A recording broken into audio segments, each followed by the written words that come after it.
continues, not just for days, but for weeks, months, years.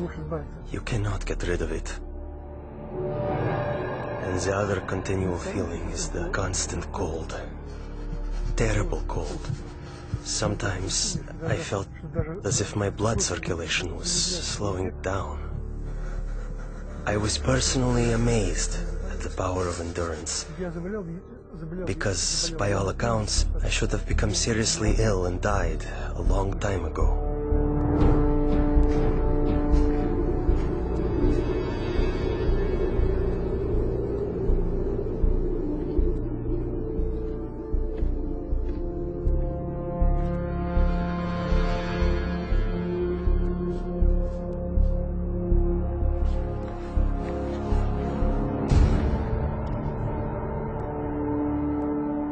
One night, I was thrown into a cell with a broken window.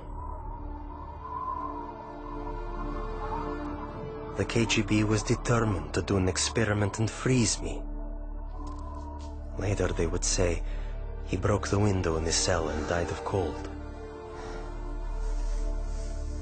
I felt despair. I thought to myself, has God really left me? Am I really forgotten and neglected? Have my years of suffering been in vain? And in my despair, I began to pray. I usually pray silently, but this time I started to appeal to God out loud. God, have you left me? My cries were bursting from a heart literally in utter despair.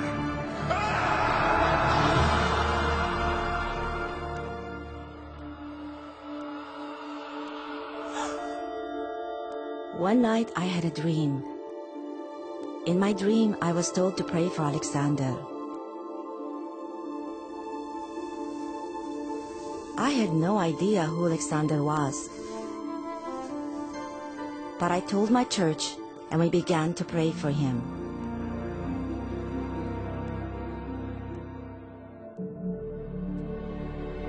And right then, I suddenly felt a palpable physical warmth. Not the kind that comes from a heater, but like when a mother draws her freezing child to her breast and warms him with her tearful breath of compassion. It was a very living, human warmth. It penetrates you as if piercing you to the heart. And inside your heart, a spring opens up, out of which flows peace. A wonderful, magnificent, soothing peace.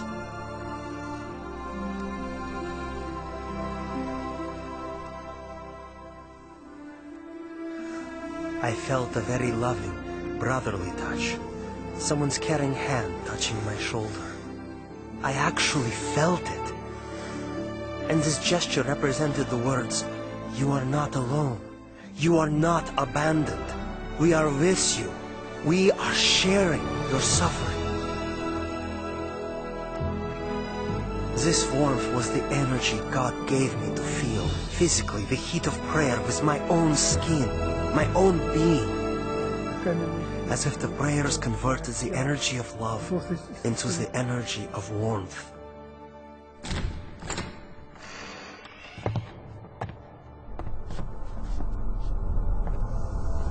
In the morning, it was a shock to my executioners. They couldn't understand. I wasn't simply alive, but my temperature was the same as that of a normal person. I heard the doctor explaining to my executioners in the corridor, "This is impossible. We can't explain it." About 6 months later, we received a letter from Open Doors to pray for Alexander. And we finally found out who this Alexander was. We had been praying for 6 months without knowing anything about him. Alexander had started a Christian movement that spread across the Soviet Union. For this crime against the state, he was imprisoned to a labor camp in northern Siberia. the death sentence zone. It so happened that many people began praying for me.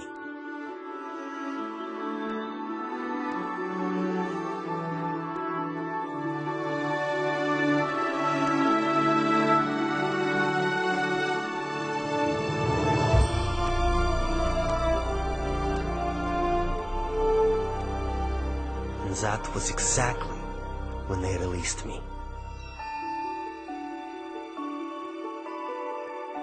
Prayer opened the prison doors, and as the gospel affirms, set the captives free.